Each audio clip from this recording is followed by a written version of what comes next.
नमस्कार, स्वागत है आपका यूट्यूब चैनल छत्तीसगढ़ टुडे में। आज है 16 अप्रैल 2021, दिन शुक्रवार, और आज हम आज के छत्तीसगढ़ करंट अफेयर प्रश्नों को हल करेंगे। तो चलिए शुरू करते हैं। हमारा पहला प्रश्न है, राष्ट्रीय ग्रामीण आजीविका मिशन बिहान के तहत योजना में वित्त पोषण केंद्र तथा राज्यों के मध्य कितने अनुपात में किया जा रहा है? इसका आंसर है ऑप्शन सी 60:40 में। राष्ट्रीय ग्रामीण आजीविका मिशन बिहान के तहत योजना में वित्त पोषण केंद्र तथा राज्यों के मध्य 60:40 में किया जा रहा है। छत्तीसगढ़ में स्वर्ण जयंती ग्राम स्वरोजगार योजना का पुनर्गठन कर इसे समाप्त करते हुए 2013 से राष्ट्रीय ग्रामीण आजीविका मिशन संपूर्ण प्रदेश में लागू किया गया है। योजना अंतर्गत वित्त पोषण केंद्र तथा राज्य के मध्य 60:40 के अनुपात में किया जा रहा है।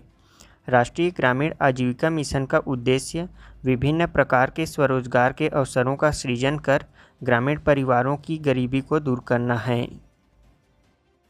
हमारा अगला प्रश्न है, राज्य में नवीन सरोवर धरोहर योजना किन क्षेत्र विशेष में लागू है? इसका आंसर है ऑप्शन बी शहरी क्षेत्रों में। राज्य में नवीन सरोवर धरोहर योजना शहरी क्षेत्रों में लागू है। इसके अंतर्गत शहरी क्षेत्रों में स्थित तालाबों के पुनरुद्धार, सौंदर्यीकरण एवं पर्यावरण सुधार की यह एकीकृत योजना है। जलाशयों के संपूर्ण विकास हेतु आवश्यकतानुसार चरणबद्ध वित्तीय सहायता प्रदान करना इसका लक्ष्य है। साथ ही जलाशयों में दूषित जल के प्रवेश को रोकना तथा अतिक्रमण मुक्त कराना, परिसर में वृहद वृक्षारोपण संरक्षण, एरिएशन से जल की सफाई, पाथवे विद्युतीकरण सहित एवं महिला घाट का अनिवार्य प्रावधान इस योजना के तहत किया गया है। हमारा अगला प्रश्न है, छत्तीसगढ़ शासन ने किस शक्कर कारखाने में 6 मेगावाट को जनरेशन पावर प्लांट की स्थापना हेतु 2 करोड़ 2 लाख अंश पूंजी के रूप में स्वीकृत किया है? इसका आंसर है ऑप्शन डी मां महामाया शक्कर कारखाना। छत्तीसगढ़ शासन ने मां महामाया शक्कर कारखाने में 6 मेगावाट को जनरेशन पावर प्लांट की स्थापना हेतु 2 करोड़ 2 लाख अंश पूंजी के रूप में स्वीकृति दी है। यह कारखाना सूरजपुर जिले के ग्राम केरता में स्थित है। कारखाने से सह उत्पाद मोलासिस से एथेनॉल बनाने के लिए प्रस्तावित 20 KLPD एथेनॉल प्लांट हेतु स्वीकृति मिल गई है। इसमें 6 मेगावाट को जनरेशन पावर प्लांट की स्थापना की जा रही है, जिसके तहत राज्य सरकार ने 2 करोड़ 2 लाख अंश पूंजी के रूप में स्वीकृति दी है। हमारा अगला प्रश्न है, Chhattisgarh mineral development corporation limited की परियोजना के तहत 4 लौह अयस्क परियोजनाओं में कौन शामिल नहीं है? इसका आंसर है ऑप्शन ई दल्ली राजहरा लौह अयस्क। Chhattisgarh mineral development corporation limited की परियोजनाओं में लौह अयस्क परियोजना के तहत राज्य के 4 लौह अयस्क परियोजनाएं शामिल हैं। इसमें बैलाडीला लौह अयस्क निक्षेप क्रमांक 13, बैलाडीला लौह अयस्क निक्षेप क्रमांक 4, आरीडोंगरी लौह अयस्क तथा कबीरधाम लौह अयस्क शामिल हैं, जबकि इसमें दल्ली राजहरा लौह अयस्क शामिल नहीं है। इसमें बैलाडीला लौह अयस्क निक्षेप क्रमांक 13 में दोहन हेतु संयुक्त उपक्रम कंपनी NMDC तथा CMDC लिमिटेड का गठन किया गया है।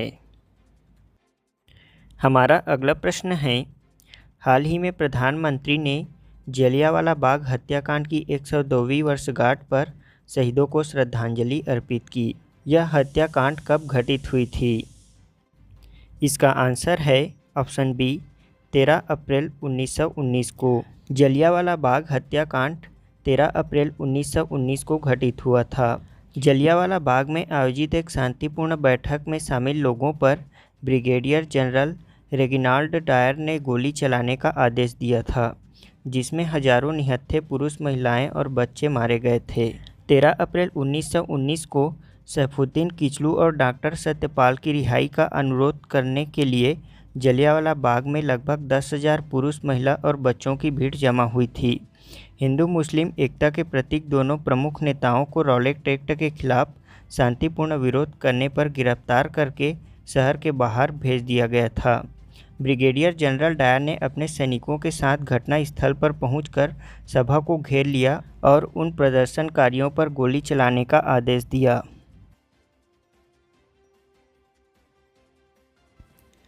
छत्तीसगढ़ सरकार ने राज्य में कितने नए फूड पार्क बनाने को प्रस्तावित किया है? इसका आंसर है ऑप्शन बी 200। हमारा अगला प्रश्न है, छत्तीसगढ़ के औद्योगिक उत्पादन के सूचकांक में किस क्षेत्र का सर्वाधिक भार है? इसका आंसर है ऑप्शन सी विनिर्माण। हमारा अगला प्रश्न है, छत्तीसगढ़ शासन के योजना अंतर्गत कार्यरत महिला श्रमिकों को मातृत्व अवकाश भत्ता के रूप में कितने माह की मजदूरी राशि भुगतान किया जा रहा है? इसका आंसर है ऑप्शन डी 1 माह। हमारा अगला प्रश्न है, हाल ही में किसने भारत में अपनी तरह की पहली ऑनलाइन विवाद समाधान पुस्तिका का शुभारंभ किया है? इसका आंसर है ऑप्शन बी नीति आयोग ने। हमारा अगला प्रश्न है, हाल ही में बाबा भीमराव अंबेडकर की जयंती कब मनाया गया है? इसका आंसर है ऑप्शन बी 14 अप्रैल को।